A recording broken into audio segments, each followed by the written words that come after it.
ಕ್ರಿಸ್ತನಲ್ಲಿ ಪ್ರೀತಿಯಿಂದ ಕರೆಯಲ್ಪಟ್ಟಂತಹ ಎಲ್ಲ ನನ್ನ ಸಹೋದರ ಸಹೋದರಿಯರಿಗೆ ಯೇಸು ಕ್ರಿಸ್ತ ನಾಮದ ಮುಖಾಂತರ ವಂದಿಸುತ್ತಾ ಫೆಬ್ರವರಿ 4ಕ್ಕೆ ನೇಮಕವಾದ ರಾತ್ರಿಯಾಗಿದೆ. ನಮ್ಮ ಸಂಗಡ ನೀನು ಬಾ, ನಾವು ನಿನಗೆ ಒಳ್ಳೆಯದನ್ನು ಮಾಡುವೆವು. ಕರ್ತನು ಇಸ್ರಾಯೇಲರನ್ನು ಕುರಿತು ಒಳ್ಳೆಯದನ್ನು ಹೇಳಿದ್ದಾನೆ. ಅರಣ್ಯಕಾಂಡ 10ನೇ ಅಧ್ಯಾಯ 29ನೇ ವಚನ.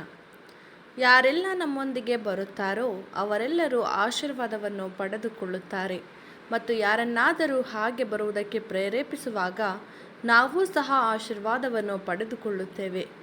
ಏಕೆಂದರೆ ನಮ್ಮ ಸ್ವಂತ ನಂಬಿಕೆ ಉತ್ಸಾಹಗೊಳ್ಳುತ್ತದೆ, ಉತ್ತೇಜನಗೊಳ್ಳುತ್ತದೆ, ಮತ್ತು ನಾವು ಸಹ ಕರ್ತನಿಗೆ ವಿಧೇಯರಾಗಿರುತ್ತೇವೆ. ಏಕೆಂದರೆ ಕರ್ತನು ನಿನಗೆ ಒಳ್ಳೆಯದನ್ನು ಮಾಡುತ್ತಾನೆಂದು ನಾವು ಇತರರಿಗೆ ಹೇಳಿದ ಮೇಲೆ ಸ್ವತಃ ನಾವೇ ಆ ಒಳ್ಳೆಯ ಅನುಭವವನ್ನು ರುಚಿ ನೋಡುತ್ತೇವೆ, ಮತ್ತು ಕರ್ತನ ಕೈಯಿಂದ ಪ್ರತಿದಿನ ನಾವು ಆಶೀರ್ವಾದಗಳನ್ನು ಪಡೆದುಕೊಳ್ಳುವುದು ನಮಗೆ ಮನವರಿಕೆ ಆಗುವುದಿಲ್ಲವೇ?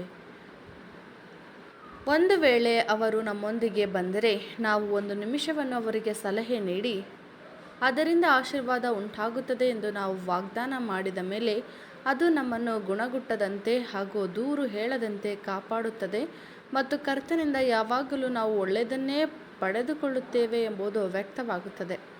ನಾವು ಆತ್ಮಿಕ ಇಸ್ರಾಯೇಲರಂತೆ ಮೋಶೆಯ ಉದಾಹರಣೆಯನ್ನು ಯಾರೆಲ್ಲ ನಮ್ಮ ವಿಜ್ಞಾಪನೆಗೆ ಪ್ರಭಾವಿತರಾಗಿ ನಮ್ಮ ಬಳಿಗೆ ಬರುತ್ತಾರೋ ಅವರಿಗೆ ಕರ್ತನ ವಾಗ್ದಾನಗಳನ್ನು ಹೇಳುತ್ತೇವೆ, ಮತ್ತು ಅದೇ ನಂಬಿಕೆಯನ್ನು ನಾವು ಸಹ ತೋರಿಸುತ್ತೇವೆ ಎಂಬುದೇ.